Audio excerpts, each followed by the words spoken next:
Hello, my name is Mike Monlux with Portland Bolt and Manufacturing Company. I'm holding in my hand a 3/4 inch by 24 inch galvanized timber bolt. These are also referred to as economy bolts, dome head bolts, or mushroom head bolts. The oversized dome-shaped head on these bolts creates a large bearing surface, eliminating the need for a malleable iron washer under the head. These bolts are commonly used in marine construction, and the final destination for this particular bolt is Heidelberg, Alaska. For this order, we made over 6,000 timber bolts in various lengths in both 3/4 inch and 5/8 diameter. Portland Bolt manufactures timber bolts for marine projects throughout the country and even overseas, and we perform all of the manufacturing processes, including hot-dip galvanizing, right here in our facility in Portland, Oregon. Right now, we'll take you through a step-by-step look at the various manufacturing processes involved in making these bolts. The timber bolts for this order are manufactured from an A36 mild steel material, which we receive in 20-foot lengths from a steel mill just down the road in McMinnville, Oregon. After the steel is taken off the racks, the first step in the manufacturing process is cutting the bars of steel to length.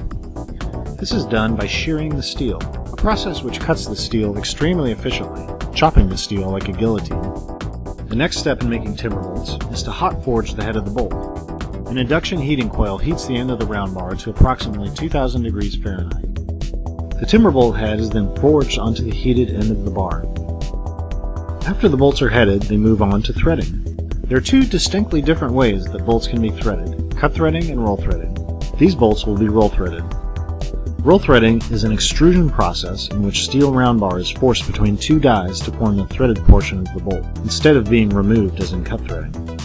Roll threading is another very efficient operation, which results in a cost savings for the customer. Now that the bolts have been made, the final step is to galvanize them in our hot-dip galvanizing tank. Before the bolts are dipped in zinc, however, they must be prepared so that the steel bonds properly with the zinc. The pickling process involves submerging the bolts in caustic soda, rinsing them, and submerging them in sulfuric acid. These processes remove any scale and prepares the surface of the steel to accept the zinc. The bolts are then placed in our hot-dip galvanizing tank, which is filled with 840-degree molten zinc.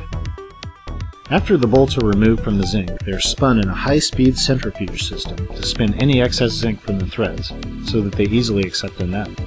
The bolts are then cooled in quench tanks and inspected to ensure that the excess zinc has been properly spun out of the threads. The bolts are then put in boxes and palletized and marked clearly with the destination, contents, and any other relevant information. The order is then put on a truck on the day we promised to ship and sent on its way to its final destination. For more information on timber bolts, or Portland Bolt in general, please visit www.portlandbolt.com.